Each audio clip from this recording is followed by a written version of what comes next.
할 때 세종대왕하고 같이 비밀리에 많이 작업을 많이 하셨죠. 그래서 저기 진관사에서 많이 작업을 했죠.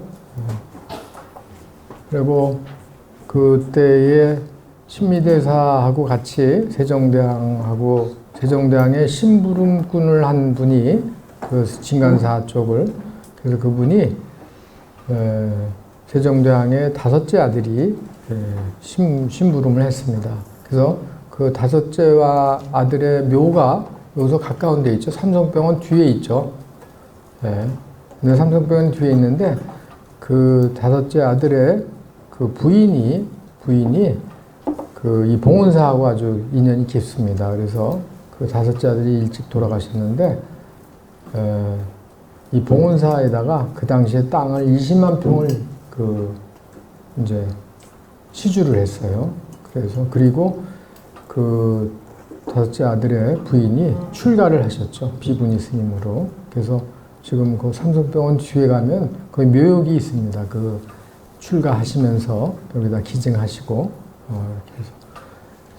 그래서 이 봉은사하고 신미대사하고는 또 그런 인연들이 아주 한글을 많이 인연이 있습니다. 그래서 그날 강의하실 때 또 와서 들으시면 좋을 것 같습니다. 봉은사는 뭐 이렇게 저렇게 우리 한글하고도 또 그렇게 연결이 되니까. 다시 이제 웰다잉으로 돌아가겠습니다.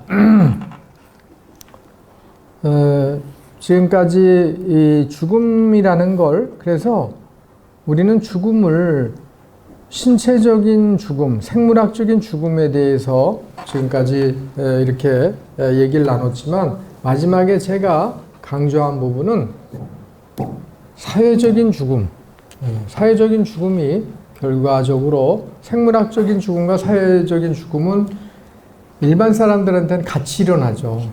뭐 고위공직자 이런 사람들은 몸은 멀쩡한데 사회적인 죽음을 많이 당하죠. 그래서 정치적으로 문제가 돼서 감옥에 들어간다든가 이럴 경우에는 사회적인 죽음이 일어나죠. 관계가 다 끊어지죠. 그렇게 될 경우에. 그렇게 되듯이 지금 우리는 일반 사람들도 그렇게 친구하고 단절되고, 그 다음에 또 친인척 따라하고 단절되고, 이런 것들이 우리에게 죽음으로 다가오는 걸로 그렇게 여겨집니다. 그런데 그런 죽음을 우리가 맞이할 거냐, 아니면 정말로 자기의 삶을 잘 연결시키는 죽음, 죽음을 통해서 우리가 연결이 됩니다. 우리가 운동회 하면 릴레이 하죠. 육상 릴레이 하죠. 그때 바톤 터치를 하죠. 결국에는 우리는 생명을 그렇게 바톤 터치하듯이 후세에 넘기면서 우린 죽어갈 수밖에 없습니다. 그런데 잘 준비하면 그런 릴레이에서 이 바톤을 잘 전달을 하듯이 그렇게 가는 그런 죽음들은 정말로 의미 있고 또 아름다운 죽음이 될 수 있는데, 그렇지 않을 경우에는, 그렇게 적절한 준비를 하지 않아서 바톤 터치가 제대로 안 되는 죽음들은 매우 혼란스럽고, 돌아가시는 분도 혼란스럽고, 남아있는 분들도 또 어려운 그런 지경에 들어가게 됩니다. 죽음을 겪으신 분들이, 또 연세가 있으신 분들은 많이 계시지만, 죽음이 우리 일상생활에 영향을 정말로 많이 끼치죠. 우리 부모님들의 죽음은, 여기 계신 부모님들이 돌아가신 분들 거의 매일 부모님들을 생각하지 않은 날이 없을 거예요. 돌아가셔도, 살아계셔도 생각하고, 돌아가셔도 생각하고. 그렇듯이 우리는 삶과 죽음이 그렇게 수직적으로 다 이렇게 연결이 되죠.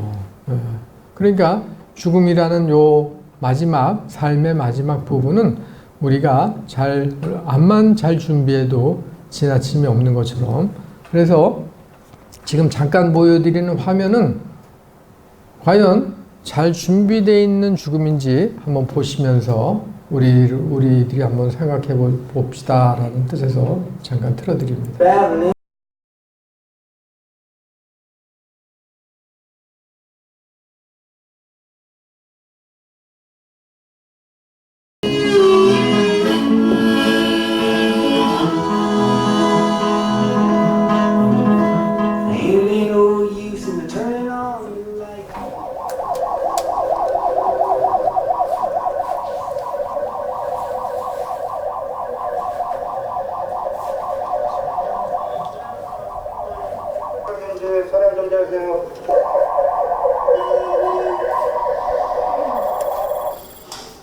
인천의 한 대학병원 응급실입니다.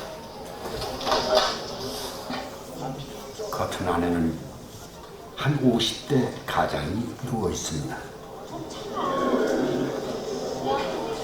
한두 시간만 늦었어도 돌아가실 상태였어요. 엄청나게 위험한 그러게요. 약물을 투여해도 호흡이 약하자 응급조치가 시작됩니다.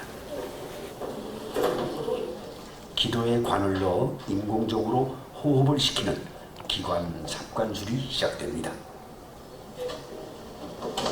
잘하실 거야. 몇 번씩 일어났는데 이번에도 일어나실 거예요.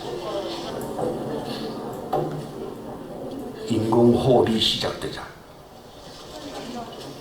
심박수가 올라갑니다. 더 넣어요? 빼? 1cm만 빼자. 1cm이요? 올해 나이 56세 정도인 씨는 이 고비를 넘길 수 있을까요?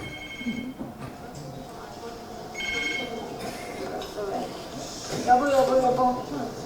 왜 어떻게 하려고?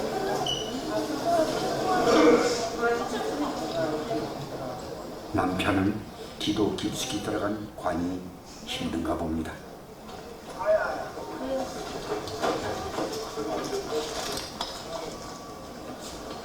저희 VK 정도인 씨의 심장이 정지됐습니다. 바로 심폐소생술이 시작됩니다. 지금요.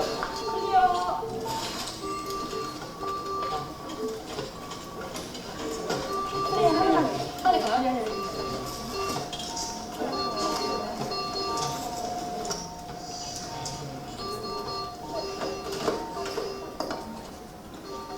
심장이 다시 뜁니다.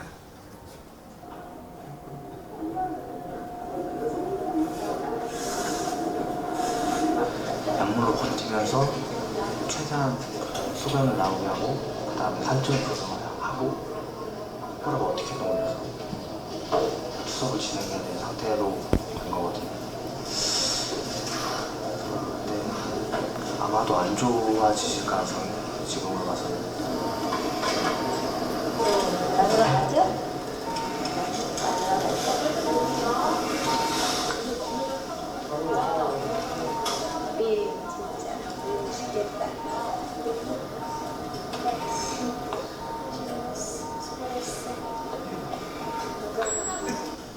응급실에 들어온 지 10시간째.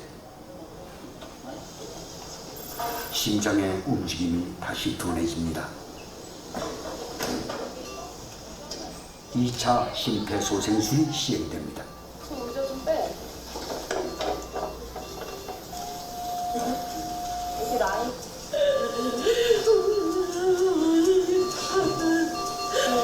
숨어있는 밖에 없어서 하나 더 잡을게요.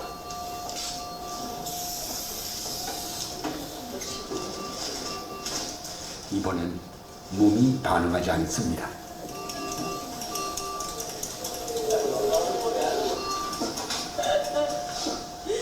무리한 심폐소생술은 정도인 씨의 몸을 훼손할 겁니다.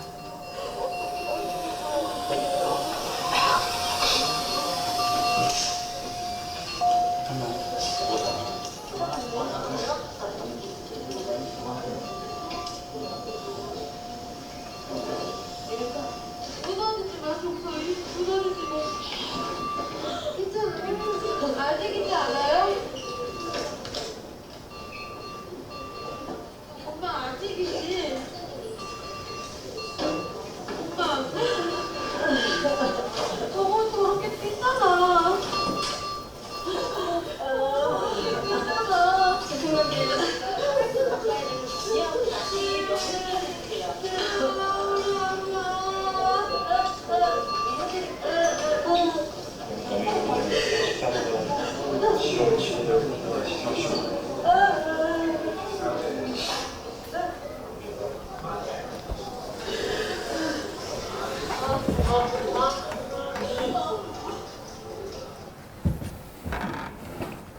예. 그래도 이분들께서 이 가족이 이런 웰다잉에 대한 협조의 차원에서 촬영을 허락하시고 그래서 KBS에서 촬영을 해서 방영된 그런 화면입니다. 제가 이제 보여드린 그 이유는 과연 준비된 죽음이 왜 필요한지를 한번 이 화면을 보면서 우리가 생각해 보자라는 뜻에서 보여드렸습니다. 이 따님이 계속 아직이지 않아요라는 말이 자꾸 귀에 우리 귀에 맴돕니다. 뭐가 아직이지 않아요라고 얘기하는 건지 우리가 생각해 볼 필요가 있습니다. 만약에 이분들께서 이런 어차피 헤어짐이 가족끼리 이 남자분께서 56밖에 안 되셨죠. 요즘 나이는 젊으신데. 근데 이렇게 계속 간질환 때문에 몸이 아프시고 계속 악화가 되셨다고 그러면 그 전에 이 가족들끼리 서로 이별을 할 수 있는 준비를 차분히 했다고 그러면 이렇게 혼란한 상태에서 고인이 돌아가시지 않았으리라고 생각을 합니다. 여기서 지금 기도 삽관도 했죠. 목에 지금 우리 뇌의 기능이 떨어지기 때문에 뇌의 기능이 떨어지면 호흡을 통제하는 그런 뇌의 기능하고 신경 기능들이 마비가 되기 때문에 자체 호흡을 못 하죠. 그러면 여기 목을 절개해서 거기다가 이제 삽관을 해서 인공 호흡을 하게 하는 그런 상태로 지금 한 10시간 정도 유지를 하신 것 같아요. 그리고 나서 또 전기 충격도 하시고 이런 상태에서 계속 계시다가 결국에는 이제 운명하셨어요. 그런데 여전히 그런 10시간을 확보하려고 많이 애를 쓰시는 것 같아요. 그 10시간 동안 이 가족들이 과연 제대로 된 이별을 할 수 있는 시간을 가졌느냐라는 그런 거를 우리가 다시 한번 생각해 볼 수 있습니다. 우리가 이렇게 어떻게 돌아가시느냐 하는 것도 후손들에게 남겨주는 문화적인 유산입니다. 이렇게 경황이 없이 이렇게 가시게 되면 떠나보내는 이 가족들이 계속 따님처럼 아쉽기 때문에 무언가를 아버지에게 뭔가 얘기를 듣고 싶어 하고 마지막 얘기를 무언가를 듣고 하고 되게 그렇게 하시죠. 그래서 그런 아쉬움이 참 많은 안타까운 그런 장면이기 때문에 제가 이런 어려운 화면을 가지고 이렇게 말씀을 드립니다. 결국에는 웰다잉 교육이라는 게 이렇게 이런 부분에 대해서 우리가 좀 더 생각해보고 우리는 좀 더 덜 안타까운 그런 방법으로 우리가 좀 찾아보자 하는 뜻에서 하는 거니까요.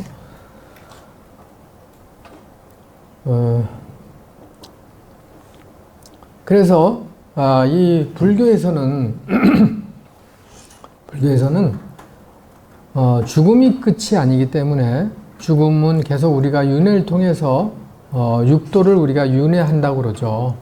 그래서 아까 명근 이건 말씀을 드렸고 이렇게 해서 우리가 죽으면 현세에서의 우리의 죽음은 우리를 꼭 나무 토막같이 아무런 감흥도 없고 또 통제력을 잃은 그런 상태로 물리적인 그런 하나의 물건이 되는 그렇게 되는 게 우리 죽음이라고 옛날 불교의 경전에 이렇게 나와 있습니다. 그래서 그 이후에 우리는 이제 육도를 윤회하는 그런 상태로 가게 되죠. 그래서 불교에서 죽음을 설명하는 중요 사상 중에 하나가 사유사상입니다. 사유사상. 그래서 우리는 이 세상에 생유, 태어나고 그 다음에 우리의 삶을 유지하고 그 다음에 최후 선고를 받게 되는 것, 그러니까 사유가 죽어가는 것이라고 보면 됩니다. 다잉하는 걸로 보시면 됩니다. 그래서 다잉하다가 죽어가다가 마지막이 바로 이제 죽음이 일어나고 그 다음에 죽음 이후에는 우리가 중유라는 상태를 유지하게 됩니다. 그러니까 일종의 영혼의 상태로 우리가 이제 이 세상을 이제 잠시 떠돌게 되죠. 그래서 이런 영혼의 상태는 오수음이라고 이렇게 불러지기도 하는데 왜 그러냐면 이렇게 5가지 색수상 행식 우리가 오온이라고 그러죠. 그래서 오온의 상태를 몸만 없지 가지고 있다라고 이렇게 표현합니다. 그런데 육아사지론이라고 이렇게 이런 영혼을 수행을 많이 하면 영혼들하고도 영혼을 보기도 하고 교류하기도 하죠. 그래서 뭐 제가 아는 스님도 전에 제가 잘 알던 스님도 그분도 영혼하고 이렇게 대화를 나누기도 하고 그런 걸 제가 이제 옆에서 봤는데 그런데 그럴 경우에 이런 중유의 상태로 우리가 이 세상에 49일 동안 머물다가 다음 생을 받아서 간다고 그러죠. 그래서 우리가 49일 제를 지내주는 거죠. 그래서 그런 상태에 있을 때는 키가 한 1m 정도의 그런 안개 같은 SL체라고 그러죠. 그런 상태를 유지해서 이렇게 이 세상에 이제 머문다고 그래요. 그래서 키는 뭐 한 1m 정도 되고 아이와 같은 그런 체형으로 있다 이렇게 표현하기도 합니다. 그래서 우리가 이렇게 49일 동안 우리 불교에서 그래서 천도제를 지내는 거, 49제를 지내는 거는 그렇게 중유 상태에 있을 때에 우리가 후손들이나 권속들이 이 돌아가신 영가를 위해서 잘 기도해주고 공덕을 쌓아주면 그러면 이제 살아생전에 죄를 지은 게 있다 그래도 그 죄를 많이 없애줄 수 있고 그 다음에 또 죄가 없는 사람들은 또 더 좋은 세상으로 갈 수 있도록 힘을 넣어준다라고 그렇게 하죠. 그래서 그런 내용들은 이제 지장경에 또 많이 잘 나와 있죠. 그래서 이렇게 티벳의 사자에서라는 책이 있는데 이 책에는 파드마 삼바바라는 8세기의 인도 밀교의 명승이었는데 그런데 어떤 나라의 그 당시 나라의 왕자였는데 티벳에 전법을 하러 가신 분이에요. 그래서 석가모니를 이은 2번째 붓다라고 불릴 정도로 아주 그 깨달으신 분이었는데 이분께서 티벳에서 사자에서의 사람이 죽게 되면 그 다음에 중유로서 어떤 과정을 밟게 됐는지 아주 상세하게 언급이 되어 있습니다. 여러분들이 유튜브에 들어가서 사자에서를 치면 그 화면들이 잘 나와 있습니다. 그래서 현대에서는 그 사랑과 영혼이라고 영화 아시죠? 데미무어 주인공인 그 영화에 보시면 이 사자에서의 내용들이 현대식으로 또 영화에 또 잘 반영이 되어 있습니다. 그래서 이 사자에서에서는 사람이 죽으면 한 20-30분 정도 내에 하늘에서 아주 밝고 강렬한 빛이 내려온다고 합니다. 그래서 우리가 그 빛을 바로 쫓아가면 우리는 아주 좋은 세상으로 정토의 세상으로 들어갈 수 있다고 그래요. 그런데 우리가 살아생전에 애착이 심하거나 살아있는 사람들하고 애착이 심하거나 아까처럼 돌아가신 다음에 바로 그런 시신을 막 함부로 이렇게 다룬다든가 그럴 경우에는 매우 혼란스럽기 때문에 그렇게 그 빛을 쫓아갈 기회를 이제 상실하게 되죠. 근데 사랑과 영혼에 보면 또 그렇지 않은 영혼 바로 하늘로 쫓아 올라가는 그 영혼의 이야기도 바로 거기 다 있습니다. 한번 보세요. 영화를. 그래서 그렇게 되어 있는데 실제로 수행을 하다가 보면 유체이탈이라든가 이런 수행을 하는 분들이 지금 밀교에서도 많이 하고 있고 밀교에서도 일어나고 있고 또 티벳에서 오신 스님들이 또 그런 걸 많이 합니다. 우리나라에 요새 티벳에서 오신 스님들이 많이 오시죠. 그렇게 해서 근데 그렇게 할 경우에 몸을 함부로 이렇게 건드리고 그러면 그런 수행을 할 때 상당히 그 커다란 방해를 받게 되죠. 그래서 실제로 살아생전에서도 그런데 돌아가신 시신을 이렇게 함부로 다루는 것은 매우 그분의 영혼이 좋은 데 갈 수 있는 그런 기회를 상실하게 하는 아주 그 엄청난 일이 되죠. 그분한테는. 그래서 20-30분 정도의 그런 기회가 한 번 있고 또 2-3일 후에 한번 법성 중음이라고 그래서 그 단계를 다 언급을 해놨어요. 그래서 바로 임종 죽음 시에 2, 30분 내에 빛이 한번 내려오고 사자에서 이렇게 되어 있습니다. 다음에 2, 3일 정도 후에 내에 또 한번 빛이 내려올 때 그때는 법성 죽음이라 그래서 그런 찬스가 한번 우리가 정토로 갈 수 있는 찬스가 한번 부여되고 그걸 놓치게 되면 그 다음에는 이제 49일 동안에 또 자기의 어떤 근기에 맞게 빛을 쫓아서 우리가 간다고 그러죠. 그래서 그럴 경우에 우리가 수행을 많이 한 사람들은 밝고 강렬한 빛을 쫓아갔는데 수행이 덜 된 사람들은 침침하고 또 그런 빛을 쫓아가다가 결국에는 뭐 동물의 태로 들어간다든가 또 악이나 이런 쪽으로 이렇게 끌려 들어간다고 그렇게 하죠. 그래서 결국에는 우리가 죽음이 우리 불교도한테는 그냥 이렇게 아까처럼 그 헤어짐을 슬퍼하고 고통스러워하는 그런 단계가 아니고 불교는 새로운 도약을 할 수 있는 그런 찬스로 보는 죽음의 국면을 그렇게 보고 있죠. 네. 그래서 서양의 이런 죽음을 웰다잉을 연구하는 학자들도 그러면 좋은 죽음이라는 거는 과연 무엇이냐라는 걸 얘기를 합니다. 그래서 죽음이 다가오고 있다는 것과 또 그걸 통해서 무엇을 기대하고 있는지 스스로 알고 있어야 된다라고 얘기를 합니다. 그러니까 이거는 어떻게 보면 참 엄청난 얘기일 수도 있죠. 죽음이 오는데 죽음이 다가오고 있는 걸 자기가 잘 자각하고 있고 그 다음에 또 그것을 통해서 무엇을 기대할 수 있는지 죽음을 통해서 내가 그냥 소멸되는 게 아니고 다음 생에 내가 다음 생을 어떻게 준비할지 그거를 거길 기대한다는 거예요. 근데 리차드 스미스 이분은 아마도 기독교도겠죠. 그래서 기독교도들도 보면 죽음을 통해서 다시 하느님께 돌아가는 그런 그 절차들이 있죠. 거기도 우리도 마찬가지로 우리도 열심히 수행한 사람들은 아미타 부처님이 영접하러 오신다고 그러죠. 그 기대할 수 있죠. 오히려 죽음을 두려워하지 않고 여기보다 훨씬 살기 좋지 않겠습니까? 가봐야지 알긴 하지만 그래서 참 세상 살기 어렵잖아요. 그래서 또 일어나는 일들을 합리적으로 통제할 수 있어야 된다. 그러니까 자기 자신이 일어나는 일들을 합리적으로 통제한다는 것은 그만큼 준비를 합리적으로 통제할 수 있도록 준비를 잘 하셔야 된다는 거예요.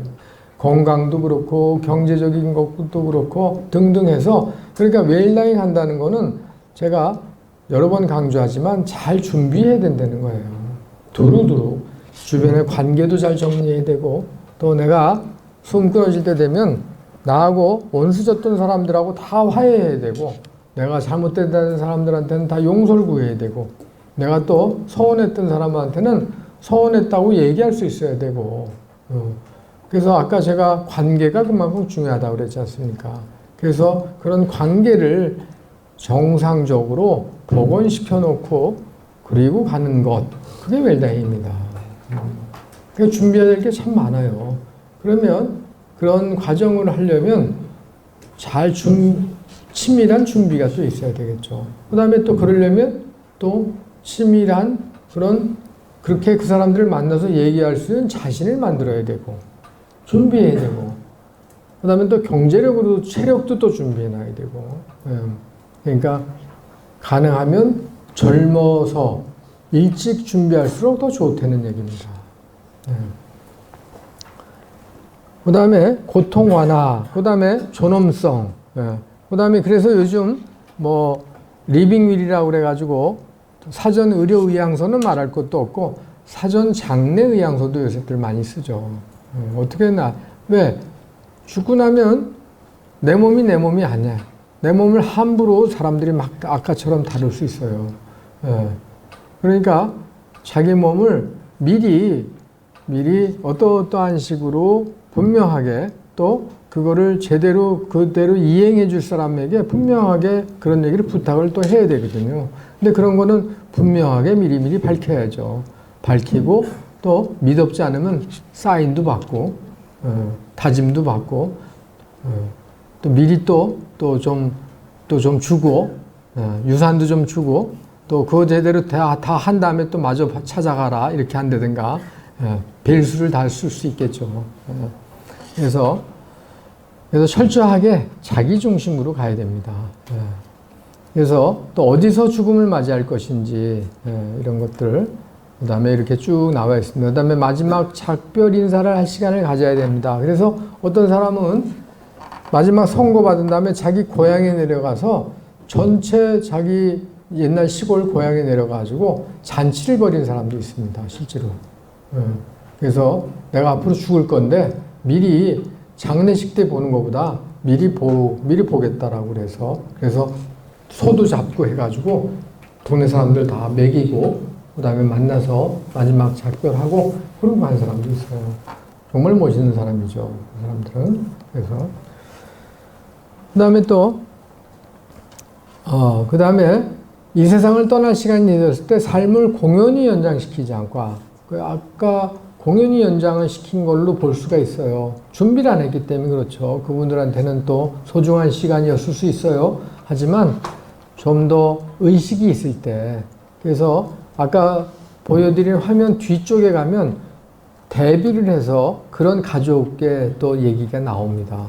내일 기회가 있으면 좀 더 보여드리겠습니다. 그래서 톨스토이의 작품 중에 이반 일리치의 죽음이라는 그런 단편 소설이 있습니다. 거기에 무엇이 웰다잉인지 한번 또 화면을 잠깐 보도록 하겠습니다.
네, 이반 일리치가 연때까지 자기의 삶을 아주 잘 살았다고 생각을 했어요.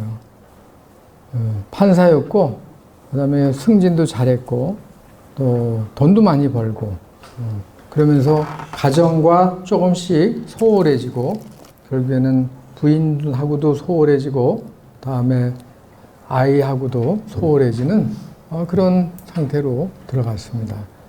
근데 그러다가 자기의 그 시세말로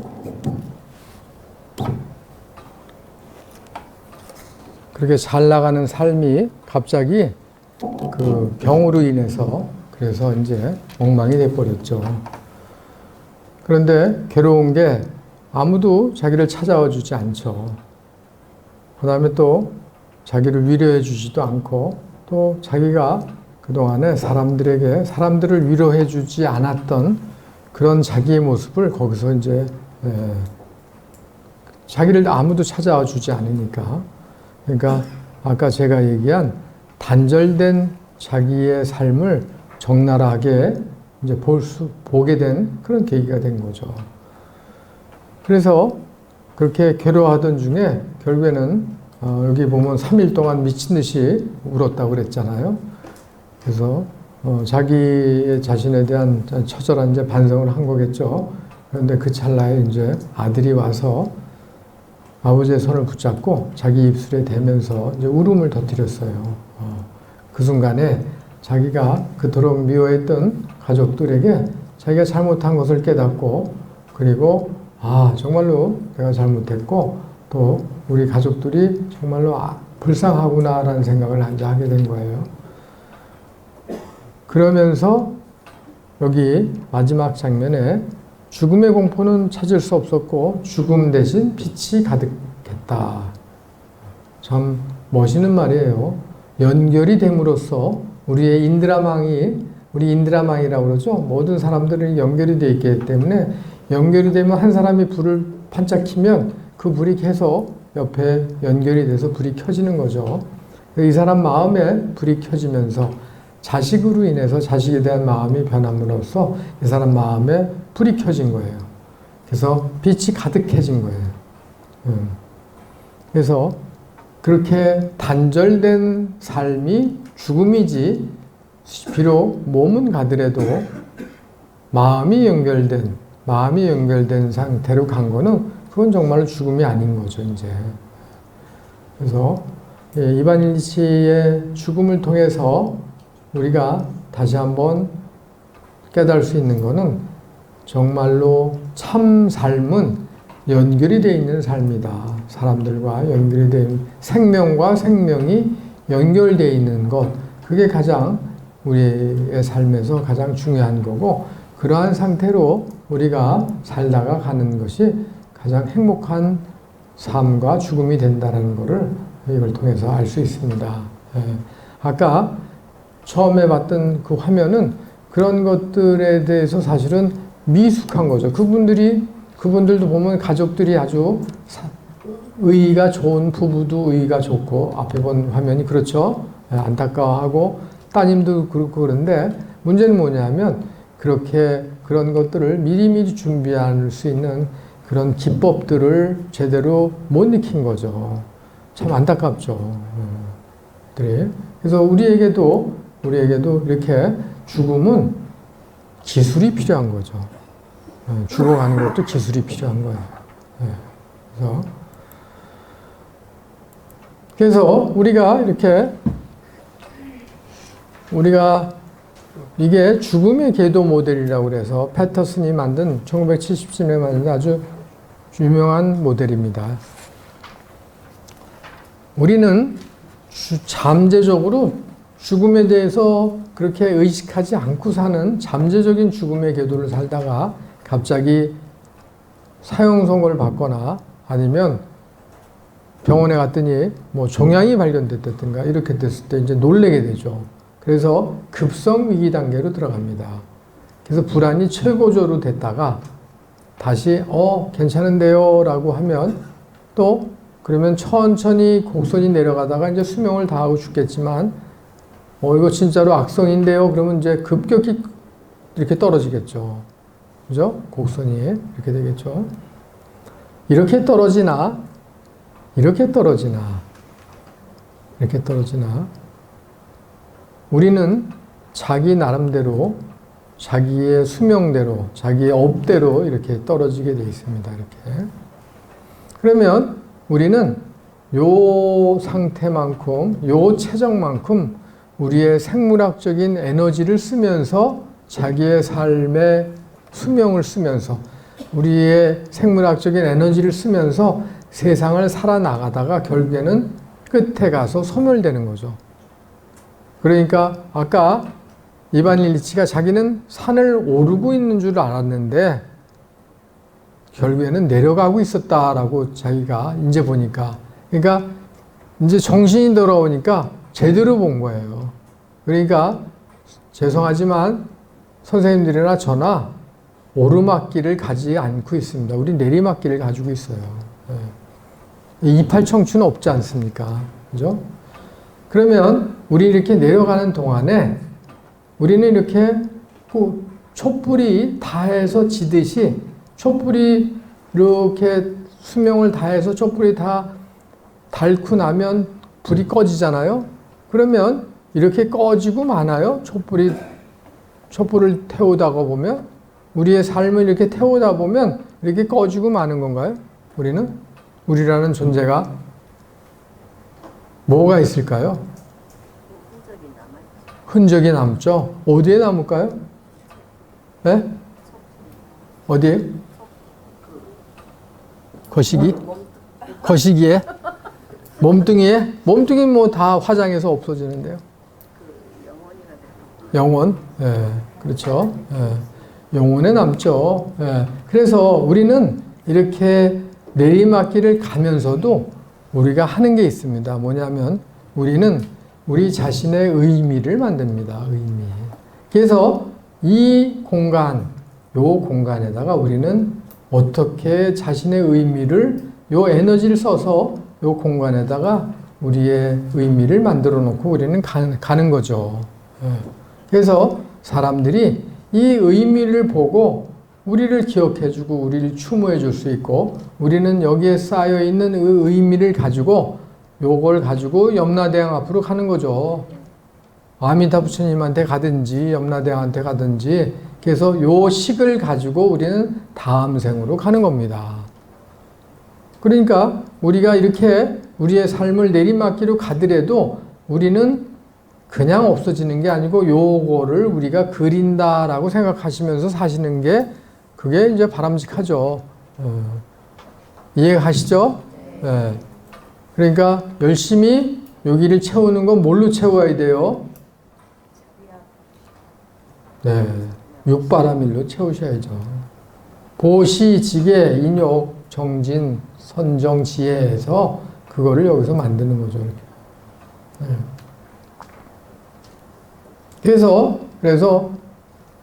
그래서 지혜와 자비가 필요한 겁니다. 네. 이 공간을 채우는 거는 자기가 선택하고 자기의 그림을 기르는 거니까요. 근데 우리의 선지식들이 계속 저희한테 얘기하는 거는 우리가 저 세상으로 가장 갈 수 있는 가장 좋은 방법이 뭐냐면 지혜와 자비를 닦는 거예요.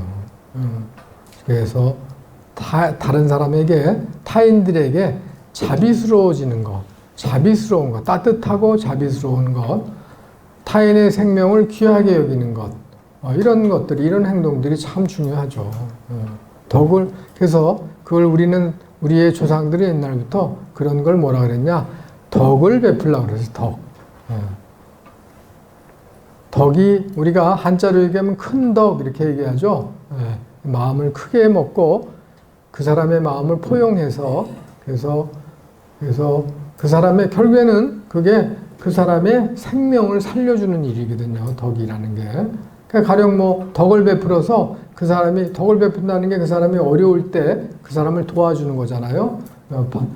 끼니가 없을 때 밥을 끼니를 좀 이렇게 도와준다든가, 공부하는데 등록금이 없을 때 돈을 도와준다든가, 이런 것들은 다 덕을 베푸는 거란 말이에요. 결국에는 그 상대방의 생명이 잘 피어나도록 도와주는 게 바로 덕이죠. 덕을 베푸는 거죠. 예.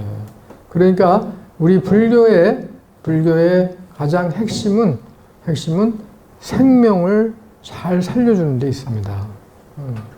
생명을. 그래서 참 어렵죠. 아까 처음부터 얘기 나왔지만 우리가 세상을 살다 보면 제일 어려운 게 인간관계거든요.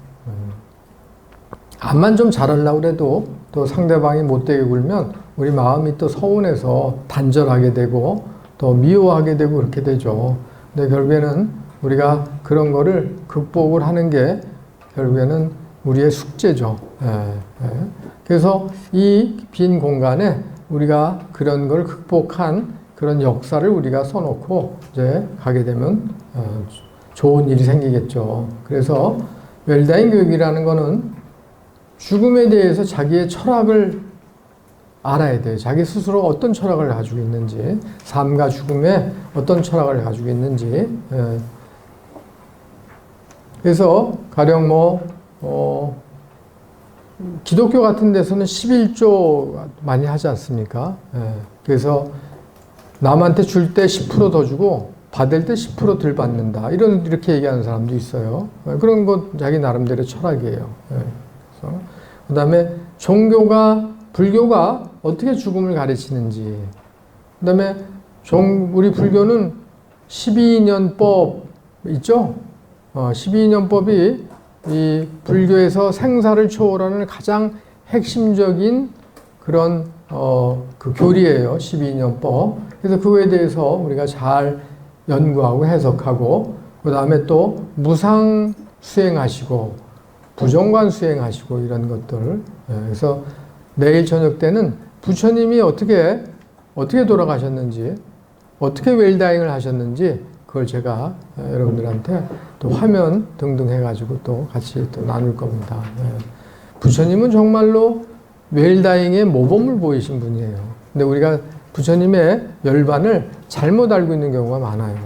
그래서 그 다음에 개인의 죽음, 내가 죽음이라는 거에 대해서 어떻게 인식하고 있는 거지, 또 어떻게 잘못 인식하고 있는지 이런 거에 대해서 스스로 알아야 되죠. 그 다음에 죽음에 대해서 극단적인 공포를 빨리 없애는 게 좋죠.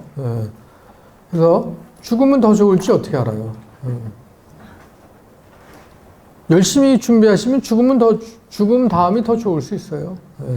저는 솔직히 그래요. 그래서 자꾸 죽음을 두려워할 그런 에너지를 그냥 열심히 수행하고 해서 나중에 죽는 거야. 우리 위내시경 검사할 때 마취 그거 마스크 한 일부만 쓰고 있으면 없어지지 않습니까? 그거하고 다를 바가 뭐가 있겠어요.